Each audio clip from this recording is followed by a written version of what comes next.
one of my favorite conversations in the history of the world happened in Switzerland about, I would guess, about 50 years ago, something like that. And there was a dinner party, a lunch, I think it was, um, in a very beautiful small town in Switzerland, a town called Sonnen. And it's surrounded by these incredible mountains. It's a very beautiful place. Tina Turner was this incredible musician, and in some ways she was very humble. She just, she had this incredible following, and her music was profound, just had a real rock and roll charisma to it. But she just retired at the end of her life. She didn't want to go on forever, and she just moved to Switzerland. She married this lovely man, and she was very much in love with the Swiss culture. Such a beautiful person, Tina Turner, in so many ways. But anyway, this conversation, it happens in a after a lunch between Jiddu Krishnamurti and Lara Huxley. And there's so much wisdom in what happened in this conversation. And this, when I say there's so much wisdom, then what I mean by that is that if you really can grapple with what's being said and bring it into application in your own life, there's so much power there. So at lunch, they'd been talking about alcoholics taking mushrooms and different psychedelics and finding themselves healed of their alcoholism. And Krishnamurti was very surprised about this. And Laura Huxley could tell that there was a storm brewing in him, because they'd also been talking a lot about psychotherapists. And the trajectory of the conversation went beyond the lunch, so that the food was taken away, the guests dispersed, and Aldous Huxley, who was married to Laura Huxley, she drifted out onto the balcony, as did Krishnamurti, and they were left alone. And she tells the story beautifully, but I just want to unpack it because there's so much power in its telling. In its telling and in the expansion of the significance of its telling. So what happened was he said of psychotherapists and social workers and all these different healers that are out there, he kind of exploded without anger, just this passionate, peaceful expression of wisdom. He said, I think of those people as a curse,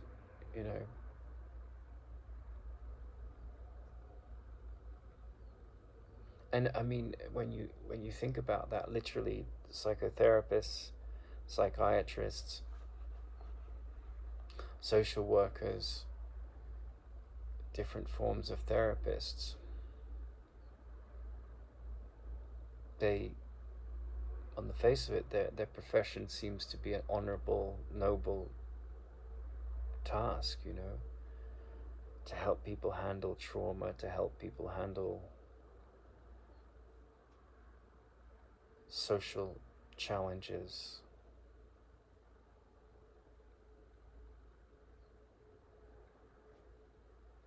And he was surprised that taking mushrooms, psychedelic mushrooms, could heal you of an addiction. And she said, well, what's your experience being with things like that? And he said, well, that happens around me. People that have addictions, sometimes the addictions fall away, but I don't do anything. And she says to him, well, you go about helping people. These people that you're saying are a curse, these psychotherapists and these psychiatrists and these social workers that you're saying are a curse. And you're saying they're a curse because they go around trying to help people. Well, you do that.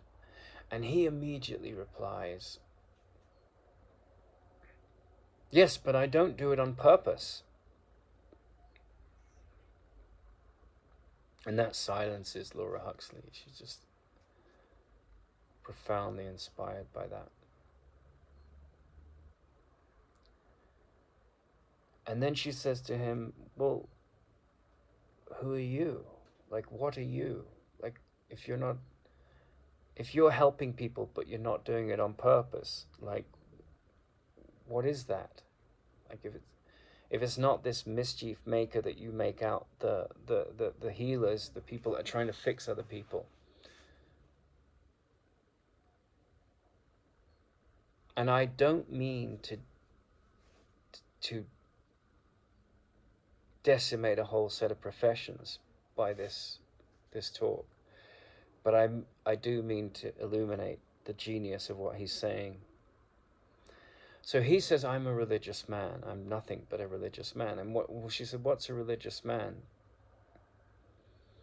And she said, he replies, he said, there's two things that make a religious man. And the first thing is being completely comfortable with your inner masculine and completely comfortable with your inner feminine. And he didn't mean it sexually. He said that, the nurturing feminine aspect is completely awakened in you. And the focused, aligned activator of potential, the masculine, is completely, awakened in you. In there's a Hindu myth where, a sperm falls from the sky, and drops into the womb of a goddess, and that is how a baby is born. But it really brings home the activation principle of the masculine. Yes, the womb incubates the egg that's been fertilized, but it's activated by the sperm. And so that's the symbolism of the masculine. It brings to life potential. It acts, it moves. Whereas the feminine nurtures. And he says that the marriage of this androgyny, this inner marriage of your balanced nature, is one of the aspects of religious man. And he said the other aspect is there's no center. There's no me that can get offended. There's no belief system that is fragile and needs defending. There's just an observation of the facts. There's no gods or heroes to worship. So this was his definition of a religious man. Not the common religious man definition, that's very different. And then she finishes her piece of writing about this meeting, and she says, no center. I felt like I was in the presence of a very holy being, and she was standing in this cavernous vastness of the Swiss shore and the Swiss Alps around her, all these beautiful mountains. And there was just total stillness and quiet and vastness. And that's what you have when there's no center. There's vastness, right? There's just space. unlimited space. And I find it such a beautiful story because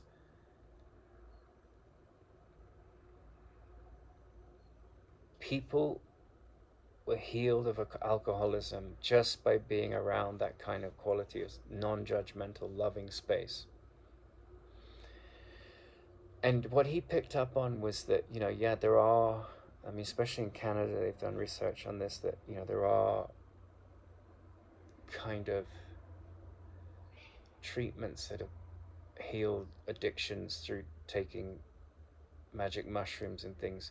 But the way I see that is a little bit like someone walks up to you, a beautiful woman walks up to you across the room, or a beautiful man, whoever it is, and you're just mesmerized by their beauty, um, whatever works for you.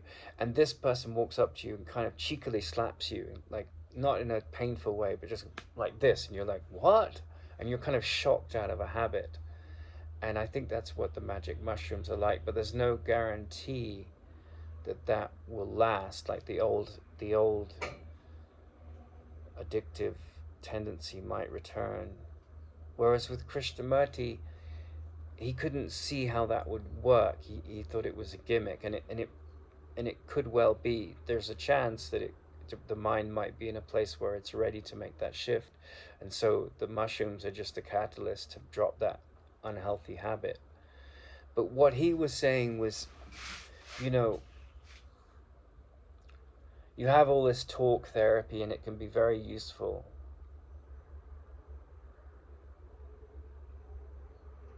At a certain level for the liberation of your mind from the clutches of fear.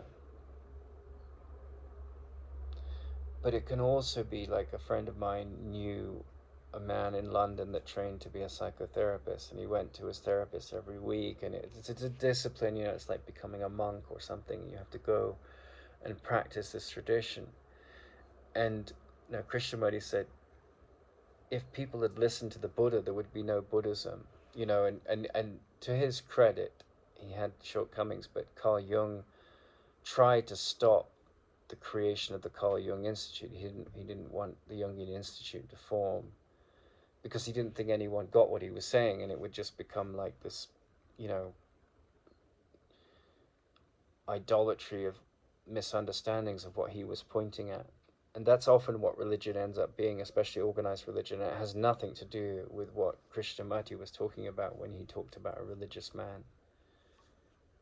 And so I think he's right. I think like some of the greatest mischief makers in the world are the people that, there's a sketch about this aristocratic character by a British comedian called Harry Enfield, and he's very rich, and he goes to parties and he says, I do a lot of work for charity, yeah, look out. And it's basically, you know the idea that I'm very wealthy and well to do and I can extend my egoic charity and look how wonderful I am. That kind of insecurity and arrogance and pretentiousness is the essence of what Krishnamurti meant by, there's two kinds of men in the world: the men that run in and try and fix things and cause a whole lot of mischief, and the man that sits back and gets to understand the whole. And he is the only person that really makes any meaningful change, you know. And you tend to see like what happened during the Holocaust. It was the Nazis were using the Jews as scapegoats, and now the Jewish people in Israel use the Palestinians as scapegoats, and the Palestinians use the Jews as scapegoats, and then you're on one side or the other. And like power corrupts, and absolute power corrupts absolutely. But that's not power, that's insecurity. And so the dropping of these identities that are bound to the symbols of I'm a Palestinian, I'm a Jew, my religion is more important, my way of life is more important. It's all kind of absurd, because at essence you are this marriage of the masculine and the feminine, and and you are this vastness of space. And everything else is kind of a con artist, because that's what you are, right? That's your nature. And you put on these masks that blind you to your nature. And they can be very pretentious and very dangerous and very destructive. And yet, like that guy at the party, I do a lot of work for charity. You know, it's true charity is seeing the light in others beyond their pain. True charity is seeing with the light that you are beyond the illusions of your pain. And that's the man that goes away from the world and thinks about the problem of the mind and goes to the root of its emanation. And that person is a religious man or woman. They're not controlled by beliefs or insecurity or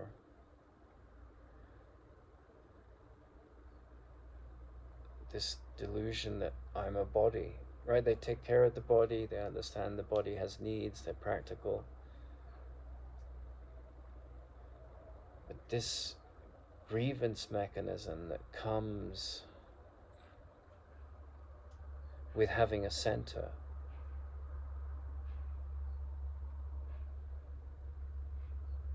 I mean, the profound beauty of psychological freedom is very threatening to the masses. You know, like, you have political parties that want to control what gets said. You have news that is influenced by political correctness. You have reaction to political correctness. You have the woke and the anti-woke. You have, and in those debates, I mean, there's a democratic process that's often quite sane, but then you meet a character like Krishnamurti or Ramana, and I don't put these people on pedestals, because if you do that, you're an idiot, right? Because I'm just talking about what they reflect about your truth, the truth of who you are. They're not lost in dogma. They don't have walls to separate themselves from others. Walls that come from thought. There's nothing sacred about thought. There's nothing sacred in the entire world. The only sacred thing is, I mean, there's this beautiful cathedral in Paris, Le Sacré-Cœur, you know, the Sacred Heart. The only sacred thing is this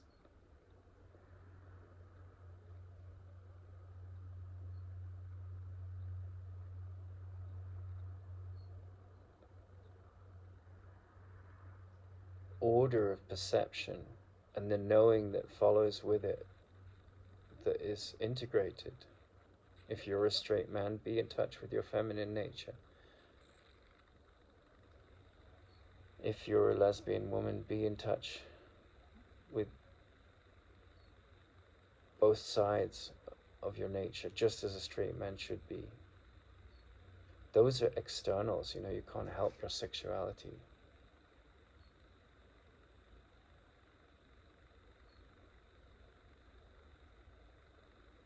But all these gender wars and drug wars, you know, they just reveal stupidity, because drugs are social problems. They're symptoms of social challenges, right? They're escapes to numb the pain. And gender wars are escapes to support abuses of one gender or the other, from the insecure position of one ego version of the story and another's. Wherever I mean, Krishnamurti said conflict is stupid, and he was absolutely right. Because that's the essence of a religious man, you know, it's like, I'm not going to park my mind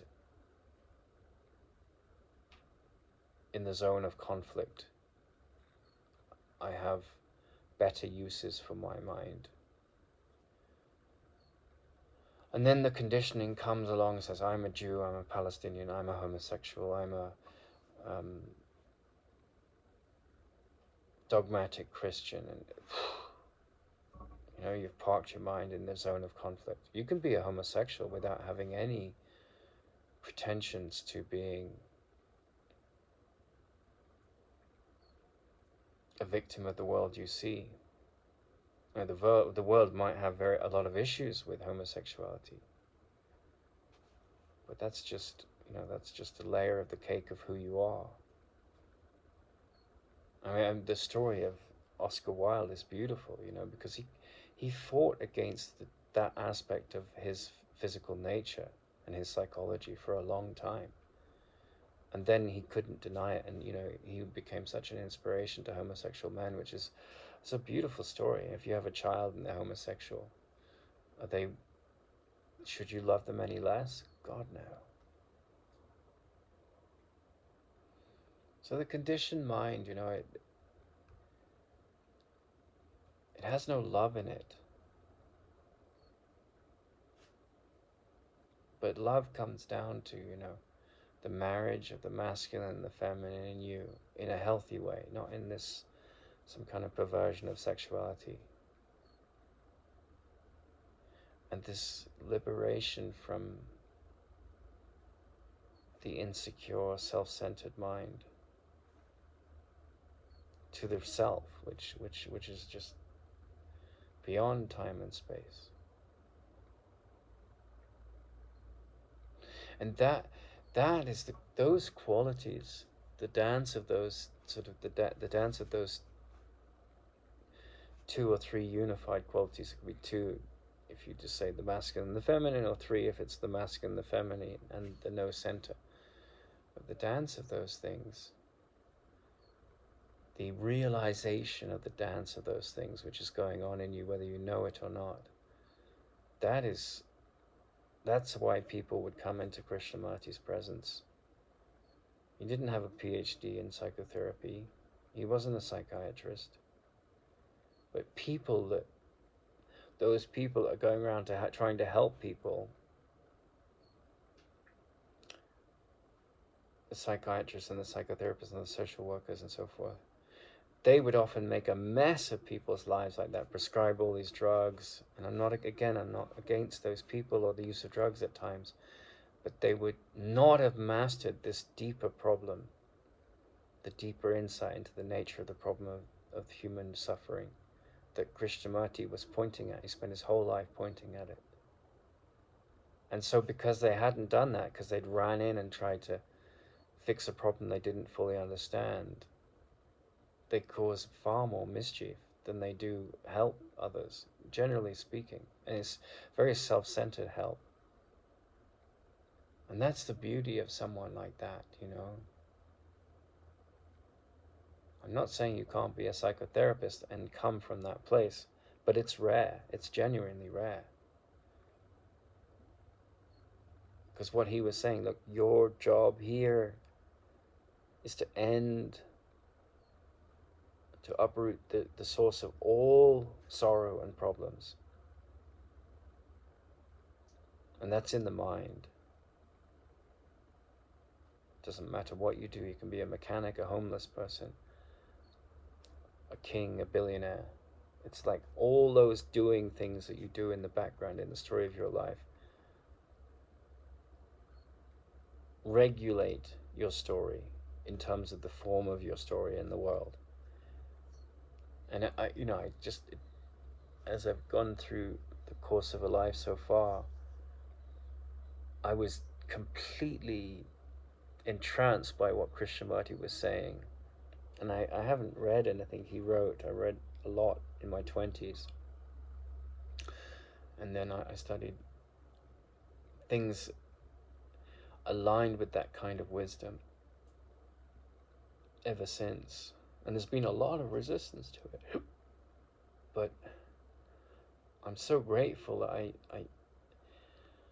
I had him to point out these things.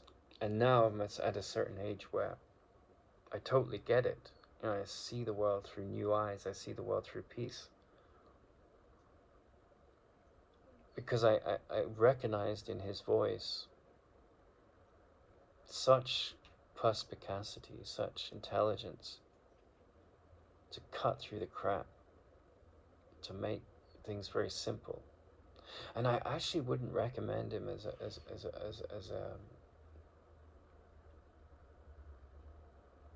a voice of wisdom. I think he's for some people, but not for others.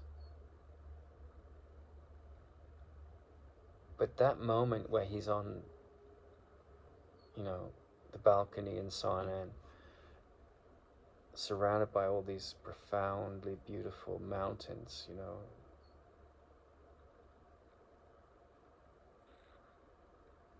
I'm surrounded by the Andes right now. It's the middle of the night.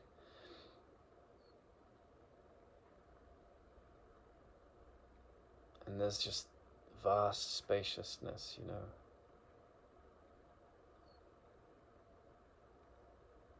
That's the quality of the mind that has seen what thought is, you know. And as I've gone through life, I've watched as the mind has become very quiet.